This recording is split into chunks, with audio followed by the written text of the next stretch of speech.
ॐ नमः सिद्धेभ्यः।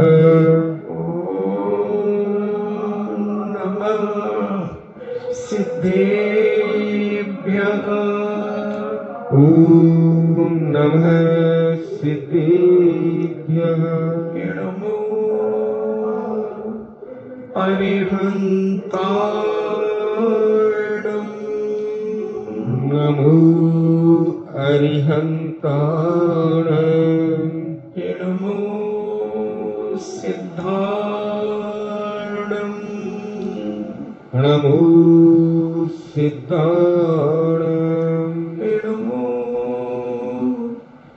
आयर्याणम्। नमो आयर्याणम्। नमो उमज्झायाणम्।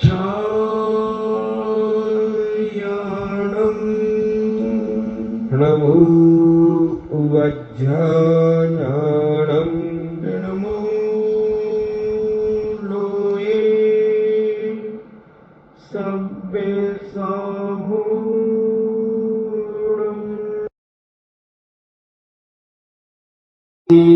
सव्यसाहूणम्। पंच परमेश्वरी भगवान की जय।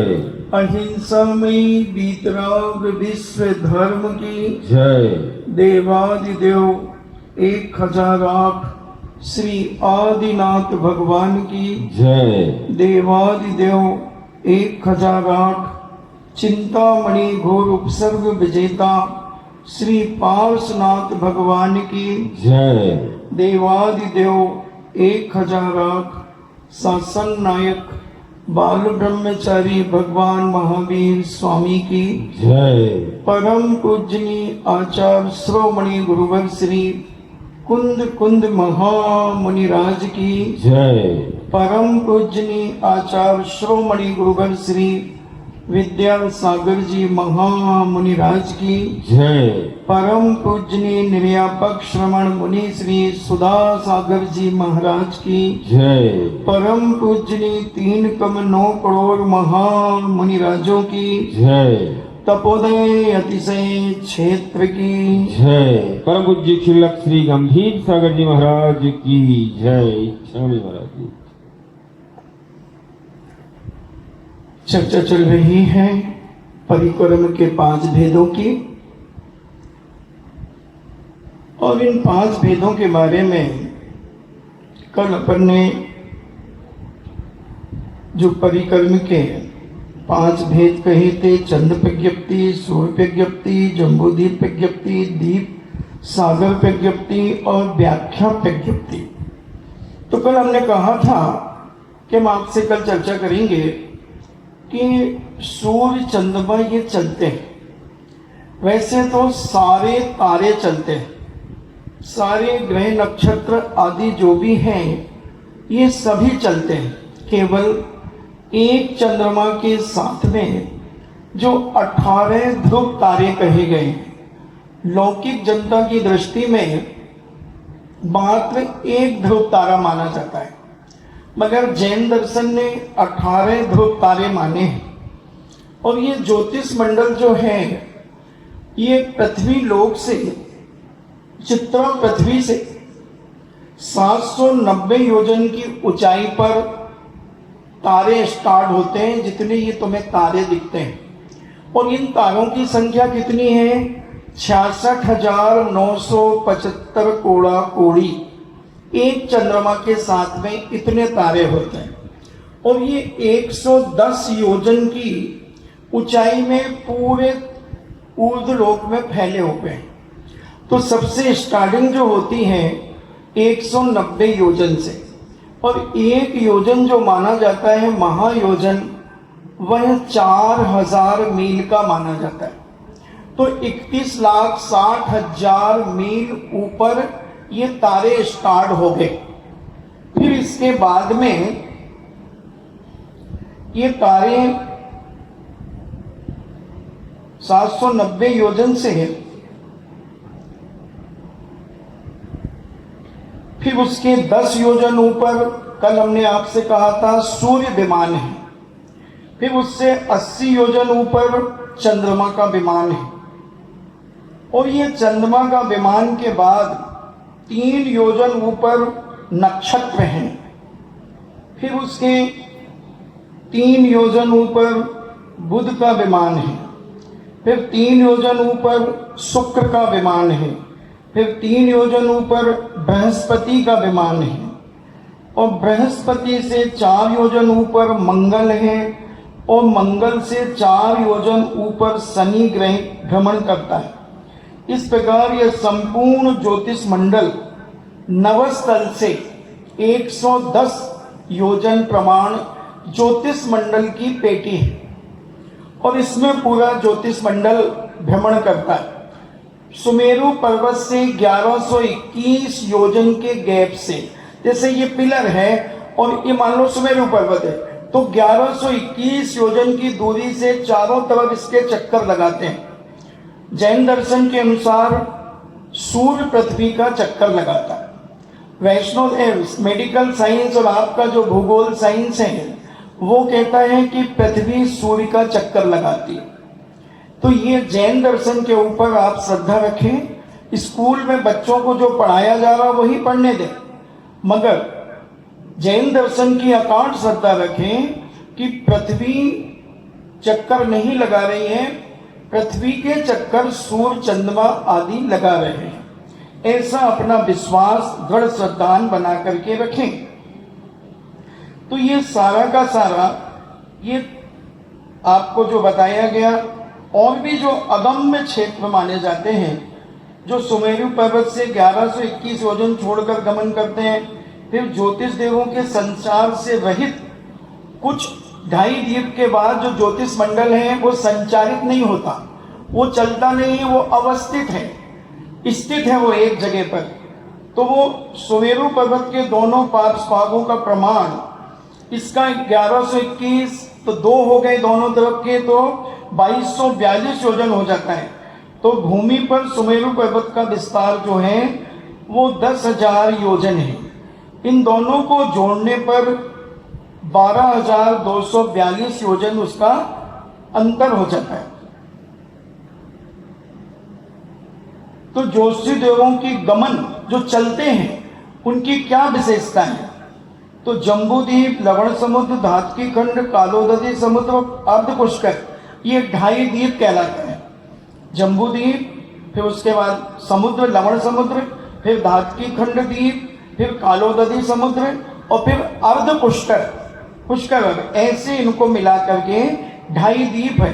यानी 2 समुद्र संबंधी ज्योतिष देव मेरु पर्वत से 1121 योजन छोड़कर मेरु पर्वत की प्रदक्षिणा लगाते हैं, चक्कर लगाते हैं। जैसे आपके बच्चे कभी जब जिद करते हैं और आप उनकी जिद पूरी नहीं करते हो, पैसे मांगते हैं, तो आपका एक हाथ पकड़ता है बच्चा, फिर एक राउंड लगाता है, फिर कहता प्लीज दो ना मम्मी, फिर दूसरा राउंड लगाता, तीसरे राउंड में आप दे देते हैं। 3 का अंक तो बहुत जबरदस्त है। 3 परिक्रमा, 3 प्रदक्षिणा मुनिराज की लगती हैं, वो भी तुम्हारे पीछे चल देते हैं। फिर तो बच्चे हैं, बच्चे तो चले जाएंगे। तो ऐसी प्रदक्षिणा वो अनादि काल से लगा रहे। तो ऐसे ये तो जम्बूद्वीप में अपन समझें कितने सूर्य हैं, कितने चंद्रमा हैं, कितना क्या है, इन सबको समझने का प्रयास करते हैं।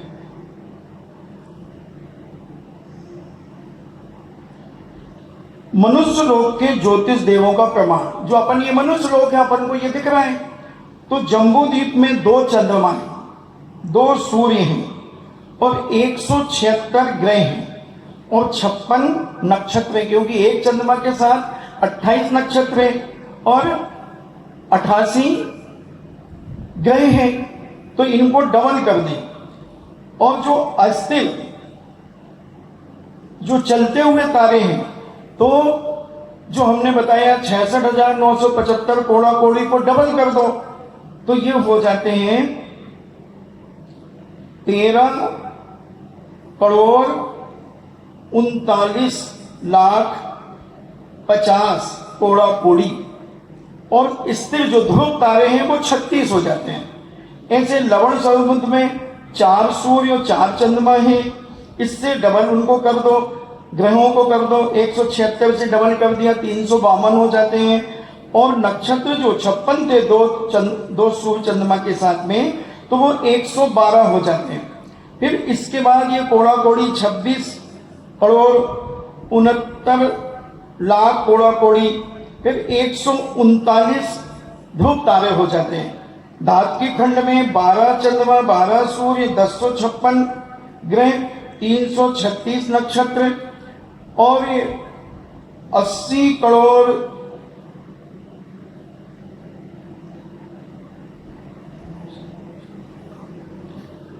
80 करोड़ लाख और 37 करोड़ ऐसे कोड़ा कोड़ी और 101,010 स्थिर तारे हो जाते हैं।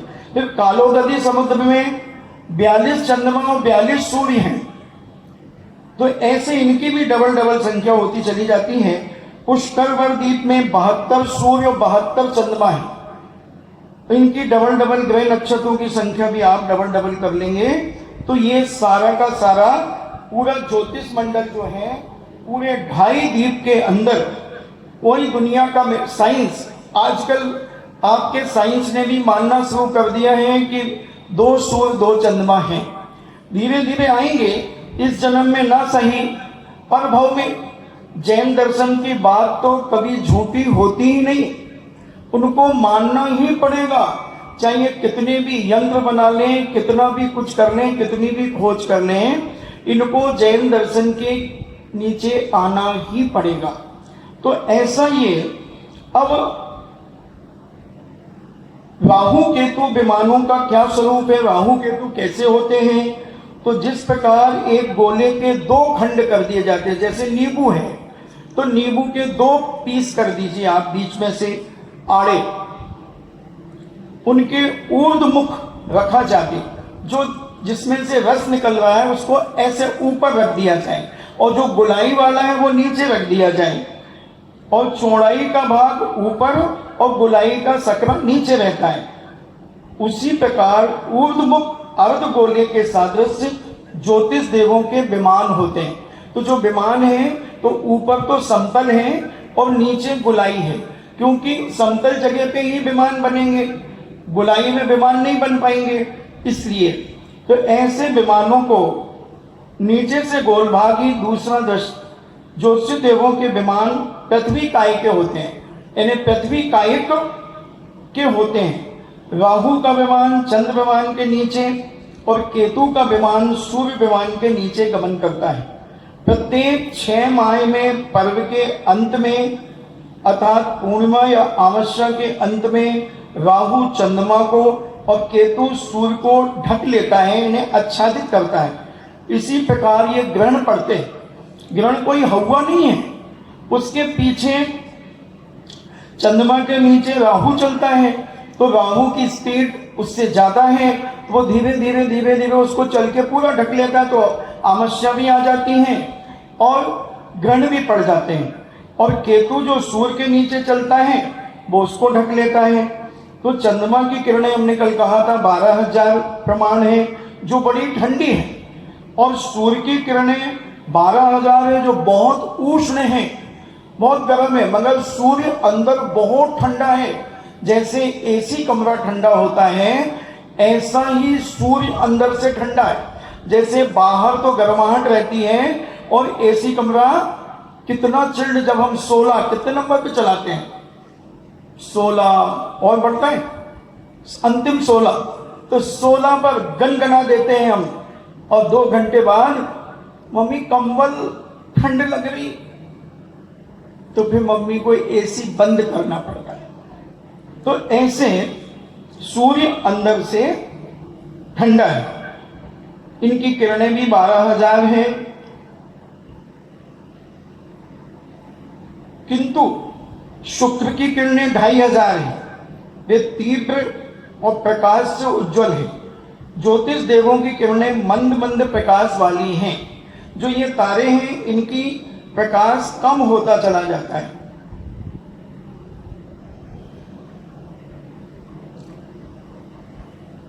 जो जहाँ जिन उसके ट्रैक बने हुए हैं, जो गलियां बनी हुई हैं चंद्रमा की और सूर्य की, तो वो कितनी बड़ी बड़ी हैं? तो 56/61 योजन चंद्रमा के विमान की गली है, जहां से चंद्रमा चलता है। 15 गलियां चंद्रमा की होती हैं और 180 गलियां सूर्य की होती हैं।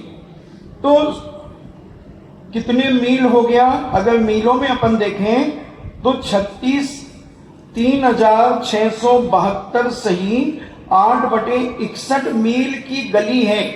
जैसे मान लो ये पंडाल की चौड़ाई 80 या 90 फुट है, तो ऐसे जो चंद्रमा जिसमें चलता है वो गली है 3,672 सही 8/61 मील। इतनी बड़ी गली, चंद्रमा कितना बड़ा है अब आप अंदाज लगाना। और उसकी मोटाई जो है 28/61 योजन, और मीलों में अगर लें तो 18,836 मील 4/61। चंद्रमा की जो मोटाई है वो इतना मोटा है, 1836 सही 4/61 मील में है। सूर्य 48/61 है, उसका जो व्यास है गोल चक्र, तो उसकी जो गली है वो 48/61 योजन पर है।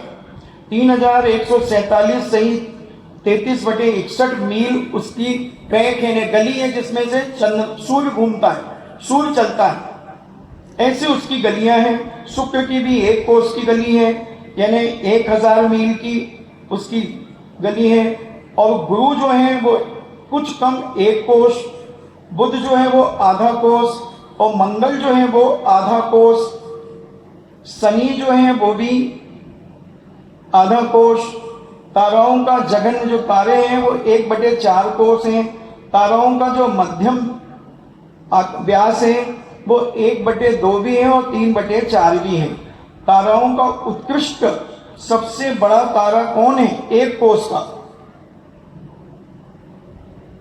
और राहु का विमान कुछ कम 1 योजन और केतु का विमान भी कुछ कम 1 योजन है। तो ऐसे ये ज्योतिष मंडल का, और कितनी दूर दूर है ये, एक तारा दूसरे तारे से कितनी दूर है, कौन सा विमान?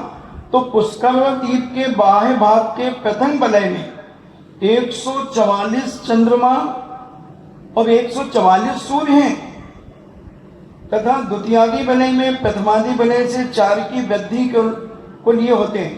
तो ऐसे और बढ़ते चले जाते हैं, दूने दूने होते चले जाते हैं। तो ऐसा ये पूरा का पूरा ज्योतिष मंडल। ये और देख लें कि 1 मिनट में सूर्य और चंद्रमा कितना चलते हैं।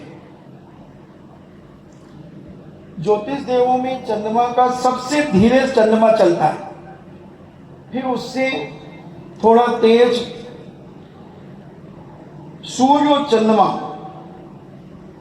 ज्योतिष देवों में चंद्रमा का सबसे मंद गमन है, सूर्य चंद्रमा से थोड़ा तेज चलता है, ग्रह सूर्य से शीघ्रगामी है, नक्षत्र ग्रह से शीघ्रगामी है, और तारागण भी उससे और अधिक तेज चलते हैं।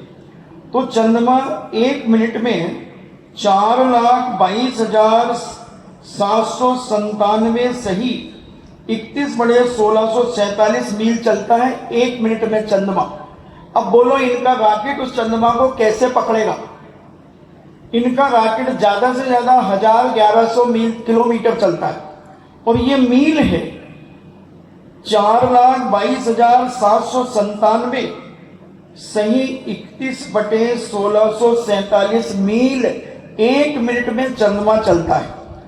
और सूर्य कितना चलता है? सूर्य 1 मिनट में 4,37,623 सही 11/18 मील चलता है 1 मिनट में सूर्य। तो ऐसे हमारे जैनाचार्यों ने इसका बहुत बड़ा विस्तार त्रिलोक पंडित जी के अंदर, त्रिलोक सार के अंदर और जम्बूद्वीप की प्रज्ञप्ति के अनुसार ये सारा का सारा वर्णन बहुत विशालता से दिया है। यहाँ आपको उतना समझ में नहीं आएगा, इसलिए हम इसको अब यहीं विराम देते हैं और अपन समझें कि इतने सूर्य चंद्रमा हैं, और ये सूर्य चंद्रमा तारे आदि ये सारे के सारे हमारे जैन दर्शन ने ही इनको गिना है और किसी ने अभी तक गिनने का कभी प्रयास भी नहीं किया। तो ऐसा ये जैन दर्शन का भूगोल बड़ा विशालता को लेकर के है। तो अपन ने चंद्र प्रज्ञप्ति और सूर्य प्रज्ञप्ति के बारे में थोड़ा सा और समझने का प्रयास किया। अब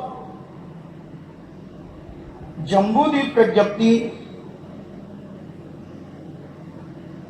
कल हो गई थी।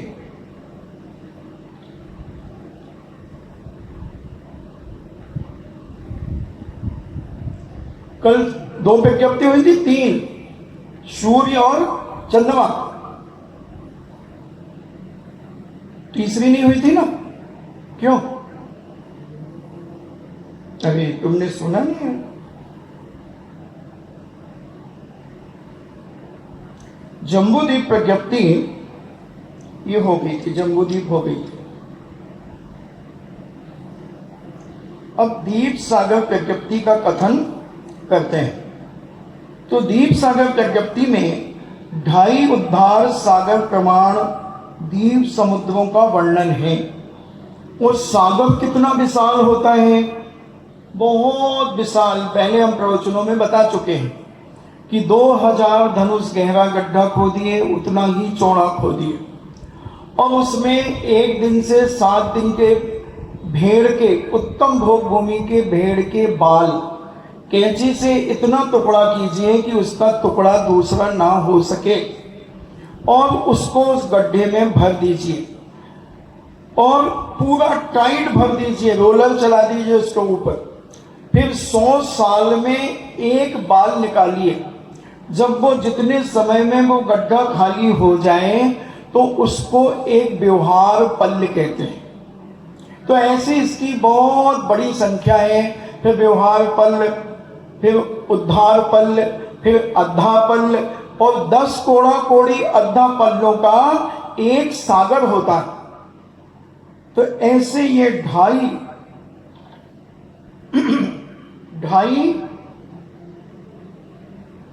मतलब 2.5 उद्धार सागर प्रमाण दीप समुद्रों का वर्णन दीप सागर प्रज्ञप्ति में है। अतः जम्बूद्वीप आदि स्वयंभू रमण समुद्र पर्यंत 25 कोड़ा कोड़ी उद्धार पल्ल प्रमाण दीप समुद्रों का विस्तार, उसमें देव आदि का विस्तार रूप से कथन किया गया है। कौन से द्वीप समुद्रों में कौन से देव रहते हैं, कौन सा क्या, ये सारा का सारा वर्णन उसमें किया गया है। सारे द्वीप समुद्रों में स्थित ज्योतिष देवों के स्थान, व्यंतर देवों के भवन, उनमें स्थित अकृत्रिम जिन चैत्यालय, उनमें स्थित प्रसाद, उनका व्यास, तोरण मंडप, मुख मंडप का माला, दीप सागर आदि का विस्तार से कथन किया गया है। 1 राजू लंबा चौड़ा और 1 लाख योजन ऊंचा त्रियक है। उसमें 25 कोड़ा कोड़ी उद्धार पल्लों के रोमों के प्रमाण द्वीप एवं समुद्रों की संख्या है। इसमें आधे द्वीप और आधे समुद्र हैं। यह द्वीप और समुद्र संवृत है। उनमें प्रथम जम्बूद्वीप है, अंतिम स्वयंभू रमण समुद्र है। जम्बूद्वीप 1 लाख योजन विस्तार वाला है। उसके आगे द्वीप समुद्रों का विस्तार दुगना दुगना होता चला जाता है। इसमें पर्वत, नदी आदि भी स्थित हैं और इसमें 458 अकृत्रिम जिन मंदिर हैं। इसमें जम्बूद्वीप की जगती सालमली वृक्ष आदि पर व्यंतर देवों के भवन तथा भवनों में जिन मंदिर हैं, उनकी ऊंचाई, उसमें स्थित वेदिका, जिन बिंब के आजू बाजू सनत कुमार और सर्वर्ण यक्ष, श्रीदेवी, सुतदेवी, धूपघट माला आदि का वर्णन तथा उनके तोरण प्रसाद आदि का कथन दीप सागर प्रज्ञप्ति के द्वारा होता है। दीप सागर प्रज्ञप्ति के पदों का प्रमाण 52,36,000 है।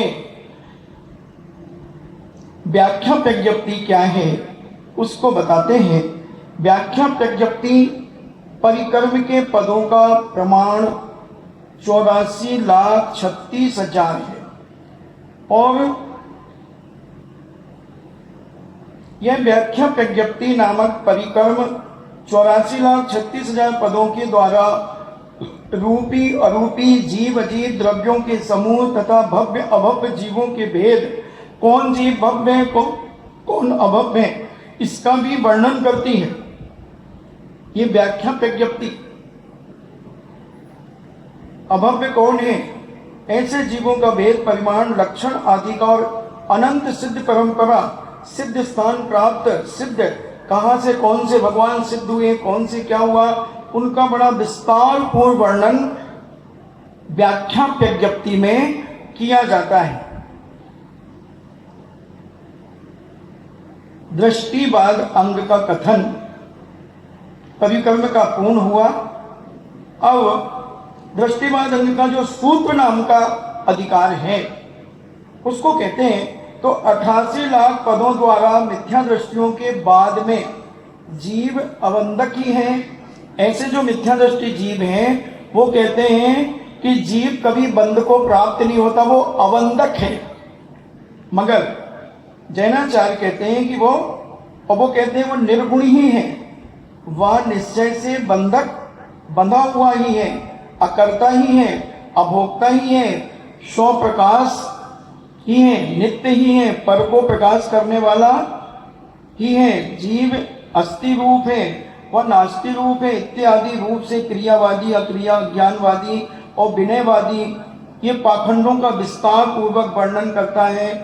आगे उन 363 मतों का कथन सुनो। कि हो गया था क्या? हो गया था ये? अच्छा, आत्मवाद हो गया था, ईश्वरवाद तो हो गया था।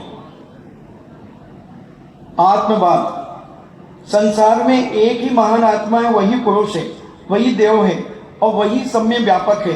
जो कहते हैं ना एको ब्रह्मा दूसरो नास्ति, एक ही ब्रह्मा के हम सब अंश हैं, ऐसा कुछ दर्शनकार इसे मानते हैं। तो जैन दर्शन ने आत्मवाद नाम का जो अंग है परिक्रम का, उस संसार में एक ही महान आत्मा है, वही पुरुष है, वही देव है, वही सब में व्यापक है, सर्वांग पने से छुपा हुआ है, चेतना सहित है, निर्गुण है और उत्कृष्ट है। इस तरह आत्मस्वरूप से सबको मानना आत्मवाद का अर्थ है।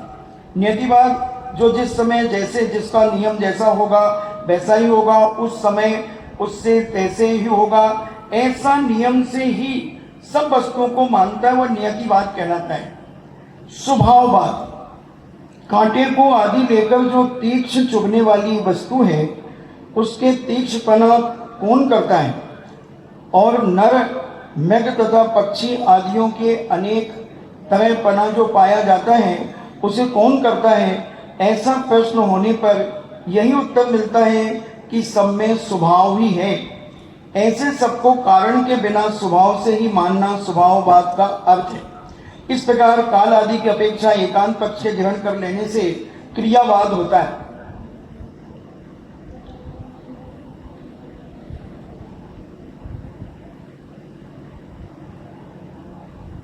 इस प्रकार 180 क्रियावादियों के भंग होते हैं। ये हो गया था अपना, क्रियावादी अक्रियावादी सब हो गए थे।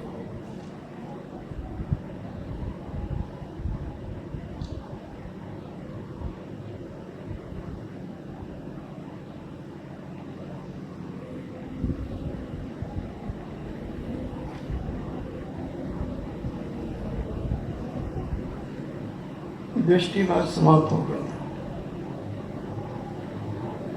दृष्टिवाद का तीसरा भेद जो प्रथमानी योग है, इस प्रथमानी योग में मिथ्या दृष्टि, आव्रतिक और व्युत्पन्न यानी अज्ञानी को प्रथम कहते हैं।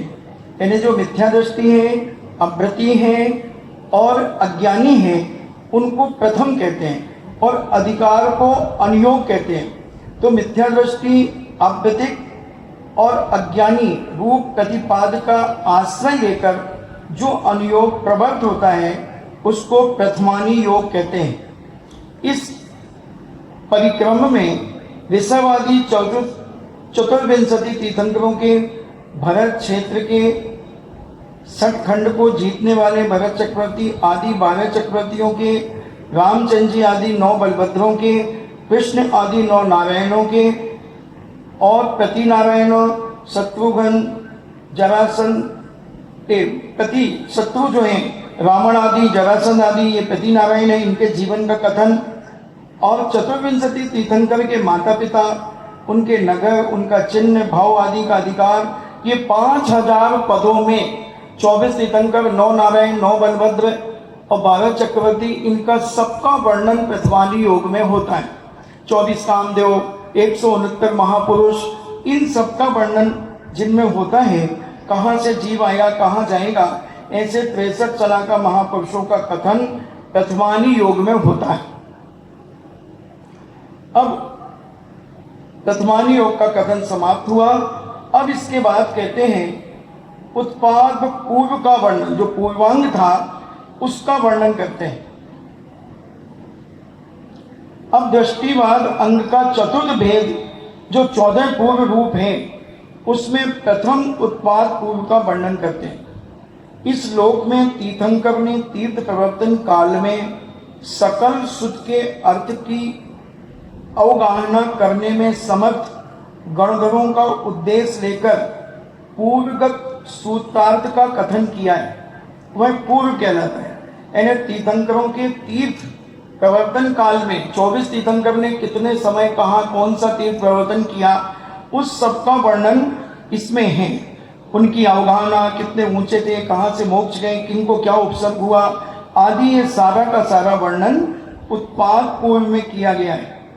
और उत्पाद पूर्व आदि जो है उसके 14 भेद हैं, जो 1 करोड़ पदों से युक्त जीवादि द्रव्यों के समूह का उत्पाद, व्यय और धौव्य आदि अनेक धर्मों का पूरक उत्पाद पूर्व है। जैसे द्रव्यों के नाना नए उपनय, गोचर क्रम से युगपत, संभव प्रकार गोचर, उत्पाद, व्यय और धौव रूप 9 धर्म है। और उन 9 धर्मों से युक्त होने से द्रव्य भी 9 प्रकार का है। जैसे उत्पन्न, उद्यतमान जो उत्पन्न हो रहा है, जो भविष्य काल में उत्पन्न होगा, इस प्रकार उत्पाद के 3 भेद हो जाते हैं। जो नष्ट हो चुका है, नष्ट हो रहा है और भविष्य काल में नष्ट होगा, इस प्रकार व्यय के भी 3 भेद हो जाते हैं। जो स्थित हो चुका है, जो स्थित है और जो स्थित रहेगा। इस प्रकार उत्पाद आदि 9 धर्मों का प्रत्येक के 9 भेदों की संभावना होने से द्रव्य के 81 भेद होते हैं। इन 81 भेदों से परिणित द्रव्य का जो वर्णन किया जाता है वो उत्पाद पूर्व कहलाता है। ये 11 में 14 पूर्व आपने याद किए थे ना, तो उसमें अब 14 पूर्वों के बारे में क्या क्या, उन उत्पाद पूर्व में क्या क्या विषय होता है, ये बताया जाता है। अग्रणी पूर्व, द्वादशांग में प्रधानभूत वस्तु के ज्ञान को अग्रहिणी कहते हैं। और द्वादशांगों में प्रधान वस्तु का कथन करना जिसका प्रयोजन है, वह दूसरा अग्रणीय पूर्व है। यह 700 सुनय और दुर्नय 85 आय 6 द्रव्य 7 तत्व रूप पदार्थों के समूह का वर्णन करता है। यह अंग संपूर्ण पदार्थों के भेद और उनके लक्षणों का 96 लाख पदों के द्वारा वर्णन करता है। हे भव्य मनुष्यों, उस तत्वार्थ को तुम शुभ भावों से नमस्कार करो। विशेष यह 14 पूर्व वस्तु गत 280 प्रभातों में 96 लाख पदों के द्वारा अंगों के अर्थात प्रधानभूत पदार्थों का वर्णन करता है। अग्रणी पूर्व 14 प्रकार के हैं, वे इस प्रकार हैं: पूर्वांत, अपरांत, ध्रुव, अध्रुव, चयन लब्धि, अध्रुवम, अपणिधम, अपणिधि यानी प्रणधिकल्प, अर्थ, भूमा, दतादिक, सर्वार्थ, कल्पनीय, ज्ञान, अतीत, अनागत, काल में सिद्धि को प्राप्त। इस प्रकार अग्रणी नामक द्वितीय पूर्व की 14 वस्तुओं के नाम हैं, जिनमें गुण और पर्याय रहती है, उसको वस्तु कहते हैं। वस्तु किसे कहते हैं? जिसमें गुण और पर्याय, जैसे सोना है तो सोना का गुण क्या है? मुलायम। और उसके अंगूठी बना लो, हार बना लो, ये उसकी पर्याय होती चली जाती है। मुलायम पना सोने में है। तो ऐसे जिसमें गुण पर्याय रहती है उसको वस्तु कहते हैं। उसी प्रकार जिसमें अक्षर, पद, संगात आदि का समूह पाया जाता है, अतः जिसमें 20 प्रावत, 24 अनुयोग आदि पाए जाते हैं, उसको वस्तु कहते हैं।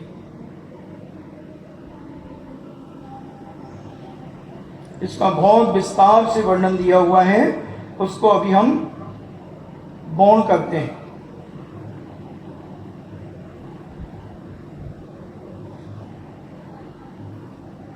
हाँ? क्या कह रहे हैं? जोर से बोलो। अच्छा, कहानी किस्सा सुना दो। इसको भी विनय पूर्वक सुन लो तो बहुत ज्ञान की वृद्धि होगी।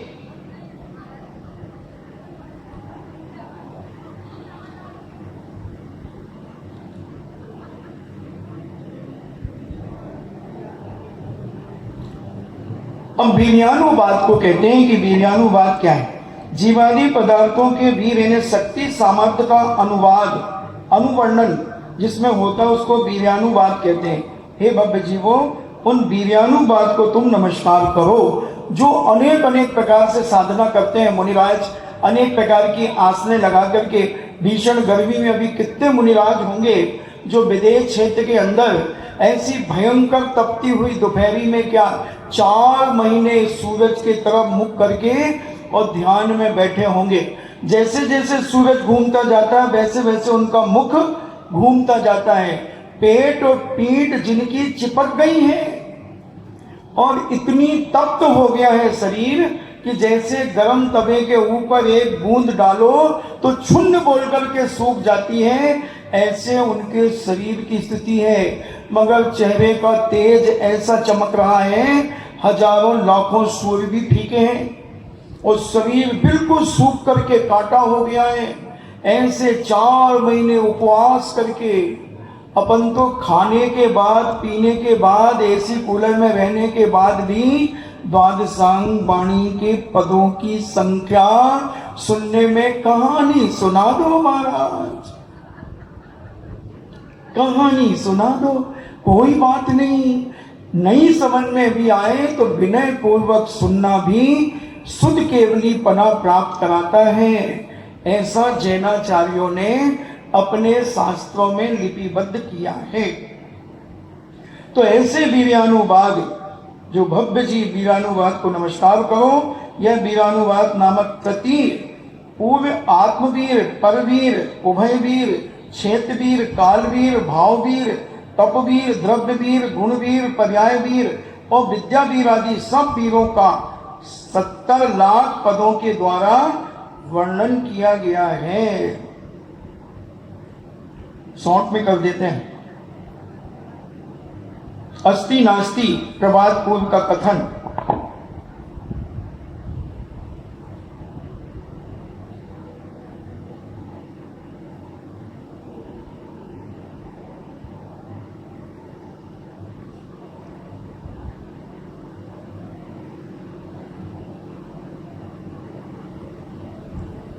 कथनचित अस्ति नास्ति की प्रमुखता से जिसमें प्रवाद है वह अस्ति नास्ति प्रवाद पूर्व कहलाता है। जैसे निज यानी स्वद्रव्य छेद काल भाव की अपेक्षा कथनचित वस्तु का समूह अस्ति रूप है और परद्रव्य परछेद पर काल और पर भाव की अपेक्षा वस्तु का स्वरूप कथनचित नास्ति रूप है। जैसे मान लो तुम यहाँ बैठे हो तो इस बिजोलिया क्षेत्र की अपेक्षा तुम अस्ति रूप हो कि तुम यहाँ हो, मगर तुम्हारे घर में जो लोग हैं उनकी अपेक्षा तुम वहां पर नास्ति रूप हो, वहां पर नहीं हो, यहाँ पर हो।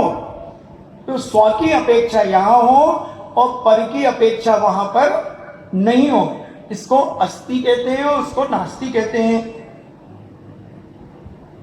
अस्ति रूप है और परद्रव्य की छेद काल भाव की अपेक्षा नास्ति रूप है। जिस समय स्वाद्रव्यादि रूप प्रथम धर्म, परद्रव्य रूप, परद्रव्यादि रूप द्वितीय धर्म या दोनों धर्म क्रम से विवक्षित होते हैं उस समय कथनचित अस्ति नास्ति रूप कहलाता है। तो किसी ने पूछा, कोई मेहमान आया और कहा कि सिमरन तुम्हारी मम्मी कहाँ है? तो उन्होंने कहा वो बिजोलिया में है। वहां तो नहीं हो मगर यहां हो, तो ये अस्ति नास्ति रूप हो गया। अब उदाहरण हम अब ठीक है महाराज, अब थोड़ा थोड़ा समझ में आ रहा है। तो ऐसा ये दोनों विवक्षा हो गई, क्योंकि दोनों धर्म एक ही वस्तु में एक साथ हैं, अतः वस्तु स्यात् अस्ति नास्ति रूप है। जिस समय स्वाद्रव्यादि चतुष्टय और परद्रव्यादि चतुष्टय द्वारा युगपद वस्तु विवक्षित होती है उस समय स्याद अव्यक्त में, स्याद यानी कथन करने की शैली को स्यादवाद कहते हैं। तो अब दोनों को एक साथ नहीं कहा जा सकता। तो उन्होंने कहा है भी नहीं भी, तो अलग अलग हो गया, एक साथ कैसे कहें? तो वो अपव्यक्त है, मतलब अवक्तव्य है, उसको व्यक्त नहीं किया जा सकता, क्योंकि दोनों धर्म एक साथ कथन करने की शक्ति वचनों में नहीं है। स्त्री पुरुष है तो एक साथ कहो, अलग अलग तो कहना ही पड़ेगा। तो ऐसे वचनों के द्वारा एक साथ दो धर्मों का कथन नहीं हो सकता, इसलिए अतः वस्तु कथनचित अपवक्तव्य है। जिस समय स्वाद्रव्य छेद काल भाव का आश्रय लेकर अपवक्तव्य के साथ वर्णन करते हैं तब वस्तु अस्ति अव्यक्तव्य होती है। नास्ति के बिना अस्ति का कथन नहीं हो सकता, अतः स्यात् अस्ति अव्यक्तव्य है। जिस समय द्रव्य छेद काल भाव की अपेक्षा लेकर वर्णन किया जाता है तब अस्ति तब नास्ति अवक्तव्य, क्योंकि अस्ति के बिना नास्ति का कथन नहीं हो सकता, अतः वस्तु को कथनचित नास्ति अवक्तव्य जानना चाहिए। जिस समय स्वाद्रव्य छेद काल भाव और परद्रव्य छेद काल भाव की अपेक्षा अस्ति नास्ति का क्रम से कथन करते हैं तो स्याद अस्ति नास्ति अवक्तव्य होता है वस्तु, क्योंकि वस्तु के दोनों धर्मों का युगपत कथन करना वचनों के द्वारा शक्य नहीं है। एक समय में एक ही धर्म का कथन होता है, परंतु अनेक धर्म वस्तु में एक साथ रहते हैं, अतः वस्तु कथनचित अस्ति नास्ति अव्यक्तव्य है। कथनचित लगा दे, और जहां ये कथनचित आदि नहीं लगाए जाते वहां एकांतवाद हो जाता है। ज्ञान प्रवाद नाम का जो पूर्व एक कोटि प्रमाण पदों के द्वारा मति ज्ञान, श्रुति ज्ञान, अविधि ज्ञान, कुमति ज्ञान, कुश्रुति ज्ञान, कुअविधि ज्ञान, मनय पवय ज्ञान और केवल ज्ञान, ऐसे 8 ज्ञानों का तथा इनके भेद प्रभेद का जो कथन होता है उसको ज्ञान पूर्व प्रवाद कहते हैं। मति ज्ञान का दूसरा नाम अभिनिबोधक है। अभिनिबोधक इंद्रियों मन के द्वारा ग्रहण करने योग्य अर्थ का नाम अभिमुख है, अर्थात इंद्रियों मन के द्वारा नियमित पदार्थों का ज्ञान होता है, वह मति ज्ञान कहलाता है। इंद्रियों मन के द्वारा जो हमें ज्ञान होता है वो मति ज्ञान कहलाता है। 5 इंद्रियों का विषय नियमित है, जैसे स्पर्शन इंद्रिय का विषय स्पर्श करना है, रसना इंद्रिय का स्वाद लेना है, ऐसे आप जानते हैं। द्रव्यार्थिक नय की अपेक्षा मति ज्ञान एक होते हुए भी पर्यार्थिक नय की अपेक्षा इसके अवग्रह या आवाय धारणा ये 4 भेद हो जाते हैं। तो स्पर्श के 8 भेद हो जाते हैं, रसना के 5 भेद हो जाते हैं, वर्ण के 5 भेद हो जाते हैं, गंध के 2 भेद हो जाते हैं। इनके सारा विषय, इनका सन्निपात आदि जो दर्शन है वो सारा का सारा विषय ज्ञान प्रवाद में दिया गया है।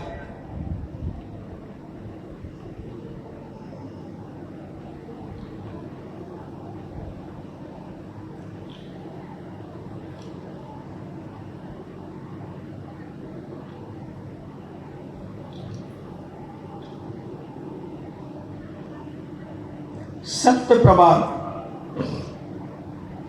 प्रवाद जिसमें वचन गुप्ति, वाक्य संस्कार के कारण वचन प्रयोग, 12 प्रकार की भाषा, अनेक प्रकार के वक्ता, अनेक प्रकार के असत्य वचन वो 10 प्रकार के सत्य वचन का वर्णन है, वह छठा सत्य प्रवाद है। जीवों को ज्ञान कराने के लिए वचन पद्धति का 1,06 पदों के द्वारा वर्णन करता है।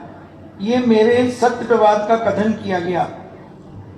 असत्य नहीं बोलना, वचन संयम धारण करना वचन गुप्ती है। सिर, कंठ, हृदय, जिह्वा, मूल, दांत, नासिका, तालु और ओंठ, ये वचन उच्चारण के 8 स्थान हैं। जो अपन कहाँ से बोलते हैं, तो सबसे पहले नाभि से स्टार्ट होता है।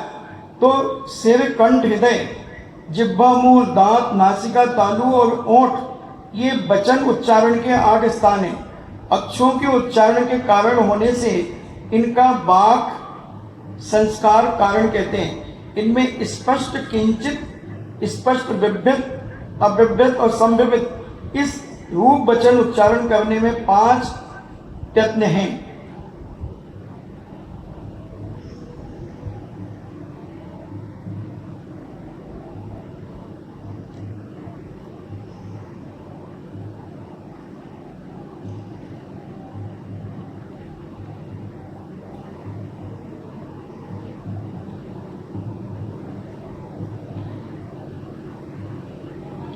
ऐसा ये कर्म प्रवाद है। अगर इसको आप नहीं सुनना चाहते तो कोई बात नहीं, आपको ज्ञानावर्णी कर्म का तीव्र बंध होगा, चिंता मत करें।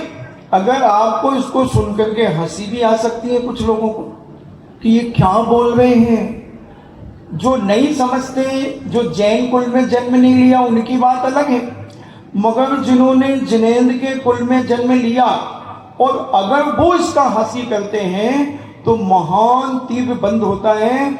अगले जन्म में अंगुल के असंख्यात में भाग प्रमाण भी ज्ञान नहीं होगा। यहाँ तुम सामान रख दोगे और 5 मिनट में आओगे तुम भूल जाओगे कि हमने कहाँ रखा। कई बार आदमी चश्मा लगाए रहता तो कहता मेरा चश्मा कहाँ है, चश्मा कहाँ है, और पूरे ऊपर नीचे चश्मा ढूंढ लेता है। फिर जब कोई कहता क्या ढूंढ रही हो, बोले चश्मा, बोले ये लगाई तो और मेरी तो अकल ही मारी। ये वही लोग हैं जो ज्ञान का अवर्णवाद करते हैं, ज्ञान का मजाक उड़ाते हैं। इस जन्म में तो कुछ नहीं होगा, अभी पूर्व जन्म का पुण्य बहुत अच्छा चल रहा है, मगर जब ये कर्म उदय में आएगा, जब ये चमड़ी उधेड़ देता है, कौन सती भी नहीं बची, अंजना जैसी कैसी ठोकरे खा खा करके घूम रही है बंधुओं। तो तुम किस खेत की मूली हो, तुम तो बहुत बहुत मामूली हो, बहुत बहुत मामूली। तो ऐसा ये ज्ञान, इसको 100 बार, करोड़ों बार नमोस्तु करो कि हे भगवान, हम जैसे अज्ञानी इसको नहीं समझ पा रहे हैं, मगर ये सत्य है जो आचार्यों ने लिखा है।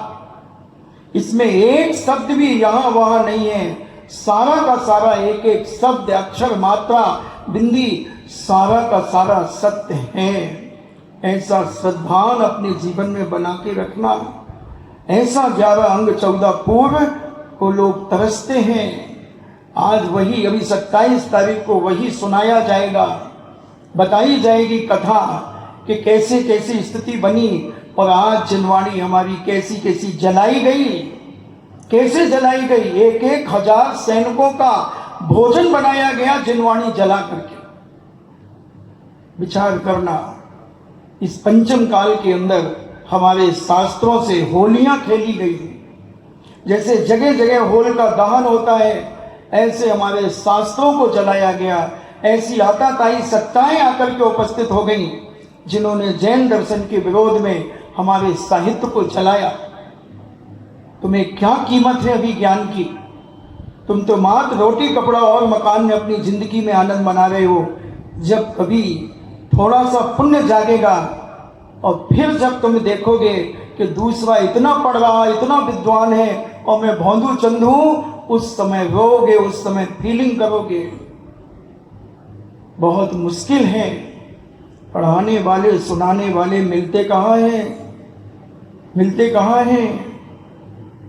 बहुत मुश्किल से मिलते हैं। और अगर हम नहीं सुन पाए तो हमारा जीवन बेकार है। हम चलते फिरते मुर्दे से ज्यादा हमारी जिंदगी नहीं है। बस इधर खाना, वहां पाखाना, वहां खाना, यहाँ खाना पखाना, और इसके अलावा किया क्या हमने? थोड़ा सा धन दौलत बढ़ गया तो उसमें हम इतना गए। कुछ नहीं बंधुओं, तुम्हारे तीव्र मिथ्यात्व का उदय, तुम्हारी गलती नहीं है, तुम्हारे पूर्व जन्म के मिथ्यात्व का तीव्र उदय आ गया है कि तुम्हें राग रंग की बातें अच्छी लगेंगी, तुम्हें धर्म की जिनवानी की बातें अच्छी नहीं लगेंगी। सोच रहे होंगे कि जल्दी से सुना दो महाराज जी, खत्म कर दो और कुछ सुनाओ। सुनाने के लिए तो बहुत है, मगर जे कौन सुनाता है? जे तो कभी कभार साल में एक बार कभी सुनाया जाता है, तो उसी क्रम को लेकर के मैं सुना रहा था। मगर तुम्हें ये 14 पूर्व समझ में नहीं आ रहे हैं, तो नहीं आ रहे थे तो कम से कम हाथ जोड़ करके सुनते तो रहते विनय से, और सुनना ही चाहिए। इसी से ज्ञान बढ़ेगा। एक ग्वाले ने एक शास्त्र भेंट किया था पूज्य महाराज को, और ग्वाला कुछ नहीं जानता था, उसे समझ में नहीं आया, उसने पढ़ने का प्रयास ही नहीं किया। उसने कहा ये तो मेरे काम का ही नहीं है, मगर इतना संभाल के रखा रहा। और जब उन पूज्य मुनिराज को वह ग्रंथ दिया तो उन्होंने माथे से 3 बार उसे लगाया, नमोस्तु किया, और उस ग्वाले को 100 आशीर्वाद दिए और कहा शुद्ध देवता जयवंत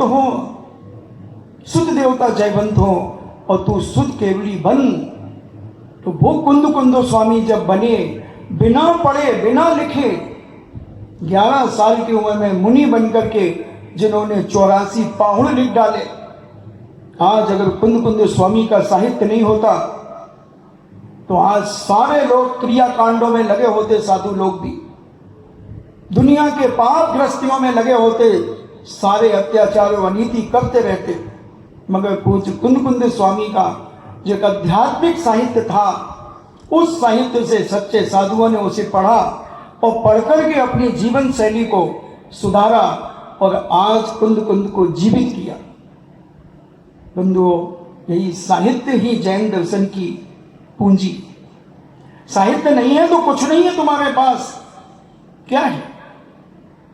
कुछ भी नहीं। इसी साहित्य की दम पर आज हम मुनि बन रहे हैं, एलक छुल्लक बन रहे हैं, इसी से सम्यक मिथ्यात्व की बातें जान रहे हैं, अच्छा बुरा जान रहे हैं, सुख दुख जान रहे हैं, पुण्य पाप जान रहे हैं। अगर यही साहित्य नहीं होता तो हम क्या करते? तेल लौन लकड़ी में लगे रहते, रोटी कपड़ा मकान में लगे रहते हैं और मरकर के दुर्गतियों में जाकर के सड़ते चले जाते। कितना बड़ा उपकार, कितना बड़ा उपकार। कैसे साहित्य बचाया कि जब तक एक ग्रंथ मिल गया मुनिराजों को और उस ग्रंथ को उन्होंने देखा और उसके कहा जब तक इसकी 1000 प्रतियां नहीं लिखी जाएंगी जब तक 4 प्रकार के आहारों का त्याग कर दिया। तुम्हें तो सुनने में दर्द हो रहा और 1000 प्रतियां, मान लो 200 पेज का कोई ग्रंथ है, अब उसकी 1000 प्रतियां लिखना है, कितना दिन लगेगा? जिनने कभी तत्वासुध लिखा हो उन्हें अनुभव होगा कि तत्वासुध लिखने में क्या होता है। कितनों की नानी जिंदा हो जाती है, कितनी मेहनत होती है। और पूज्यवर 6-6 महीने के उपवास, 6-6 महीने तक एक बूंद पानी नहीं पिया उन जिनवाणी को सुरक्षित करने के लिए। और हम उनकी लिखी हुई जिनवाणी सुनने में घबरा रहे हैं, भयभीत हो रहे हैं। बंधुओं, नियम से मुझे लगता है मैं केवली तो नहीं हूँ, अवधि ज्ञान तो नहीं है, मने पदे ज्ञान तो नहीं है, मगर मुझे लगता है कि तुम्हारा तीव्र मिथ्यात्व का उदय है, तीव्र मिथ्यात्व का उदय है। जब तुम्हें ये बात सुनने में अच्छा नहीं लगा, कहते हैं जिनवाणी कर्म डसे जब जानियो, जिनवाणी न सुहाए, के ऊंगे के लड़ मरे, के उठ घर को जाए। जब मिथ्यात्व रूपी कर्म डसता है तो उसे जिनवाणी अच्छी नहीं लगती, वो बैठे बैठे ऊँगने लगता है या इसको उसको बातें करने लगता है या उठ करके चला जाता है। नियम से जैसे कहते ना, कर्म डसे जब जानियो, जिनवाणी ना सुहाए, और सुख से नीम ऊंट चबाए, ऐसा कुछ एक दोहा आता है। इतनी कड़वी नीम ऊंट को बहुत अच्छी लगती है, उसी प्रकार संसार की बातें संसारी प्राणियों को अच्छी लगती हैं और धर्म की बातें बहुत उंगली पर गिनने वाले लोगों को अच्छा लगता है। ऐसा नहीं कि लोगों को अच्छा नहीं लगता, अच्छा लगता है, मगर उंगली पर गिनने वाले लोग। काश अगर हेमा मालिनी का कथक अगर इस मंच पे करा दिया जाए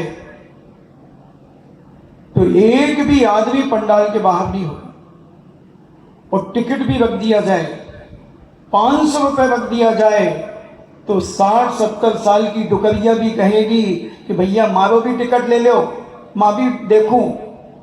और कोई कहे कि ऊपर बैठने की व्यवस्था, तो क्या 1000 रुपया दो, उनका बाजू में बिठा दो, हमारी फोटो खिंचवा दो एक बार। यह है विनाशकालीन विपरीत बुद्धि, यह है तुम्हारी जिंदगी का सत्यानाश करने के कारण।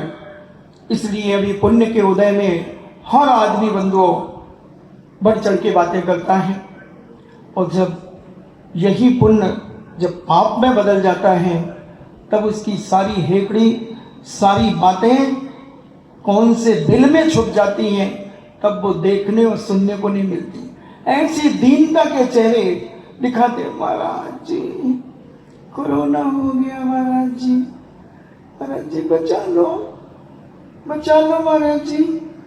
उनकी दया आती है और थोड़ा सा मन भी विकल्प में आता है कि जब इनको पुण्य के लिए कहते थे, जब जिनवाणी पढ़ने के लिए कहते थे, सुनने के लिए कहते थे, तब इनको रुचता नहीं था।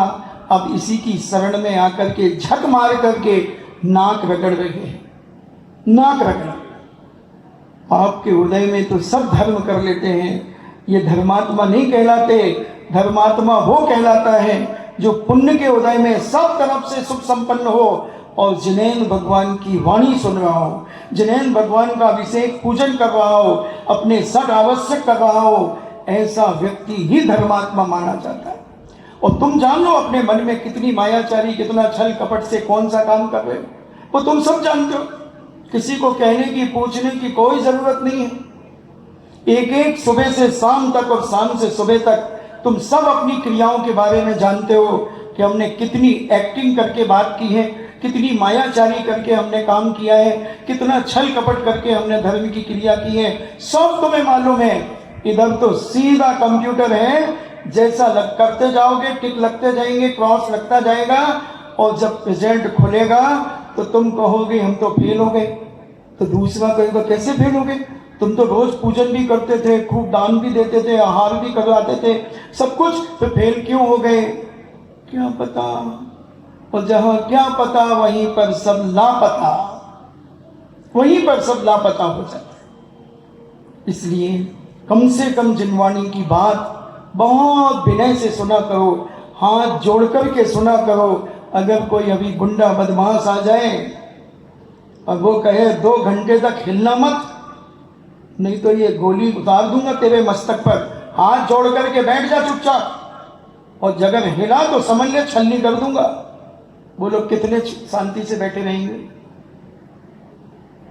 प्लेन में 250 लोगों को 2 आतंकवादियों ने कितने घंटे तक रोक के रखा था, कितने घंटे तक। चाहते तो वो 250 के 250 मिलकर के 2 का कचूमर निकाल सकते थे, कोई बड़ी बात नहीं थी।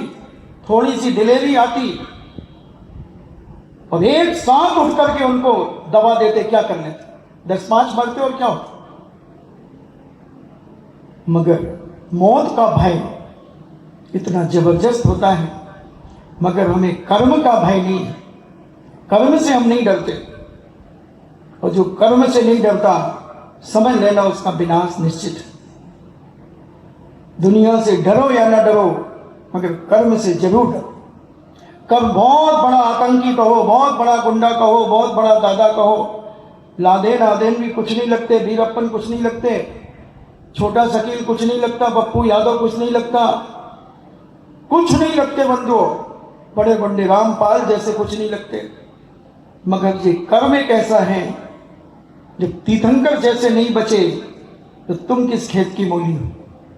पारसनाथ जैसे पिटे हैं इसी भूमि पर, आदिनाथ जैसे 7 महीने 8 दिन तक घूमते रहे 3 अंजलि गन्ने के रस के लिए, सुपारस नाद पिटते रहे। अंजना जैसी 22 वर्ष तक पति के वियोग में भटकती रही। सीता जैसे 14 वर्ष वनवास में डुलती रही अज्ञात, और 1 साल तक पुनः क्या है बंधु तुम्हारे पास, क्या है? इतनी शीलवती नारियों की जब यह दशा हुई है, जो सबको जानती थी, मगर कभी उन्होंने धर्म का अपमान नहीं किया, कभी जिनवाणी का अपमान नहीं किया, वर्णवाद नहीं किया। हमेशा उन्होंने अपने कर्मों को दोष दिया, चाहे वो सीता हो, चाहे अंजना हो, जितनी भी सतियां, जितने भी महापुरुष हुए, सब ने अपने कर्मों को दोष दिया। इंद्र ने भी, जो रावण का मौसी का लड़का था, लंका पर अधिकार था, उसने भी अपने कर्मों पर दोष अंत में दिया। माली सुमाली ने भी अपने कर्मों पर दोष दिया। जो ज्ञानी होता है, जो विवेकशील होता है, वो सब अपनी गलती स्वीकार करता है अंदर से। ऊपर से मायाचारी से तो बहुत सारे कहते महाराज हमारी गलती है, महाराज हमारी गलती है। अंदर से एक बार अपने आप को पापी तो कह दो, एक बार अंदर से अपने आप को दुराचारी तो कह दो, एक बार अपने आप को मायावी तो कह दो। अंदर से कहना, पता लग जाएगा इसी का नाम प्रतिक्रमण है, इसी का नाम आलोचना है, इसी का नाम निंदा है, इसी का नाम गरा है। बंधुओं, अंदर से तो करो अपने पापों की निंदा। ऊपर से तो हम 4 लोगों के सामने तो रो रो करके बहुत एक्टिंग दिखा देते हैं। अंदर से घृणा होना चाहिए, अपनी गलती का एहसास, अपनी गलती का पाप अंदर से स्फुटित होना चाहिए। वह है तुम्हारे कर्मों की निर्जरा करने में कारण। ऊपर से करने वाला तो मायाचारी कर रहा है और पाप ही लाद रहा है, और लेप के ऊपर वज्र लेप चढ़ा रहा है। ये सब मिथ्यात्व के कारण ही होता है। अपने आप को विचार करना कि मैं सम्यक दृष्टि हूं कि मिथ्या दृष्टि, पूछना बंधुओं। क्योंकि कार्तिकेय स्वामी ने कार्तिक अनुपेक्षा में तो कह दिया उंगली पर गिनने वाले सम्यक दृष्टि हैं, और आगे कह दिया 3-4 सम्यक दृष्टि है, 3-4 सम्यक दृष्टि। विचार कर लेना, समझ लेना। मैं तो आया हूं तो सुनाऊंगा, चाहे तुम सुनो और ना सुनो, मैं तो 11 अंग 14 पूर्व सुनाऊंगा। क्योंकि तुम भले ना सुनो, हमारे सुनने वाले तो इसमें बैठे, ये सुन रहे हैं बंबई में, दिल्ली में, कहां कहां बाहर के लोग सुन रहे हैं और आनंद ले रहे होंगे। तुम्हें नहीं लगता? अच्छा कोई बात नहीं, पधारो, मुझे तो दरियों को सुनाने की भी आदत है, मुझे कोई फर्क नहीं पड़ता किसी भी प्रकार का, मगर जिनवाणी का वर्णवाद मैं सहन नहीं कर सकता, जिनवाणी का वर्णवाद सहन नहीं कर सकता। आपका समय हुआ तो हम समझें अपने जीवन में कि हे भगवान, हम कैसे दुर्भागे कि हमें 11 अंग 14 पूर्व, जो पूरा द्वादशांग कहा जाता है, जो केवली भगवान दिन में 3 बार जिसका व्याख्यान करते हैं, ऐसे अनंत भगवान 3 बार 2 घंटे 24 मिनट 2 घंटे 24 मिनट सुबह दोपहर शाम, उसको सुनने के लिए हम लालायित हैं, और उसका अंश रूप में सुनाया जा रहा है तो हम भयभीत हैं, भयभीत हैं। लगता है मिथ्या तीव्र उदय में, लगता है मिथ्या तीव्र उदय में, और जिसका तीव्र उदय मिथ्यात्व का होता है उसको साक्षात भगवान भी नहीं संभाल पाते बंधु, साक्षात तीर्थंकर भी उसकी रक्षा नहीं कर पाते। या हो सकता है नरक आयु का बंद हो गया हो, या हो सकता है त्रियंच आयु का बंद हो गया हो, या हो सकता है मनुष्य आयु का बंद हो गया हो। क्योंकि जिनको त्रियंच आयु का, मनुष्य आयु का, नरक आयु का बंद हो जाता है, फिर उसे जिनवाणी सुनने में मन नहीं लगता, उसका त्याग, नियम, संयम, व्रत आदि लेने में उसका भाव नहीं होता। जिसको देव आयु का बंद हो जाता है वह जिनवाणी सुनता है, नियम संयम आदि लेता है। अब हम विचार कर लें, अपने आप को टटोलें। हमने बहुत सारे थर्मामीटर दे दिए और बहुत सारी कहानियां भी इसी में सुना दी। अब आप समझ लें, चिंता मत करें, हम कल सुनाएंगे, मगर यही सुनाएंगे सुनाएंगे सुनाएंगे,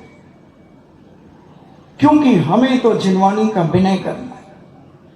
और इसका ज्ञान की वृद्धि करना है तो कम से कम हम तुम्हारे निमित्त से हम तो एक बार कम से कम पुनः पढ़ लेंगे, पुनः सुन लेंगे, और ये कान इधर उधर की बातों की अपेक्षा कम से कम उन पद, श्लोक संख्या, अक्षर संख्या, उनके थोड़े थोड़े से विषय कि कौन से पूर्व में क्या इसके अंदर विषय है, ये सारा कम से कम हम मंद बुद्धियों के लिए तो समझ में आ ही जाएगा। टूटा फूटा फिर भी कुछ ना कुछ अपना कल्याण करने के लिए बहुत सहायक होगा। इसलिए बंधुओं, अगर आपको अच्छा लगे तो आप भी सुन लेना, और नहीं लगे तो आप कहीं ठिठोली करने बैठ जाना, मुझे कोई फर्क नहीं पड़ेगा। मुझे तो आनंद आएगा, क्योंकि जितने मुल्ला कम हुए उतने रोजा घटेंगे। मुझे किसी प्रकार मुझे बोलने की बीमारी भी नहीं है, नहीं तो तुम समझो कि बोलने की बीमारी है, बिल्कुल भी नहीं है। मगर जो टॉपिक चल रहा था उस टॉपिक को पूरा तो मैं करूँगा, चाहे कोई रहे और न रहे, हमारा ब्रह्मचारी तो रहेगा ही रहेगा। ऐसा हम अपने जीवन में भावना भाएं कि हे भगवान, हमें सम्यक ज्ञान की प्राप्ति हो, सम्यक गति की उपलब्धि हो। इन्हीं मंगल भावना के साथ जिनवाणी स्तुति। जिन वाणी के ज्ञान से सूझे लोकालोक, सो वाणी मस्तके धरो सदा देत हूँ धो। हे जिन वाणी भारती तो ही जपो दिन रे, जो तेरो सरना गहे सो पावे सुख चैन। देव भजो अरहंत को गुरु सेवा निर्ग्रंथ, दया धर्म पालो सदा यही मोक्ष का पंथ। नौवा नमोकार।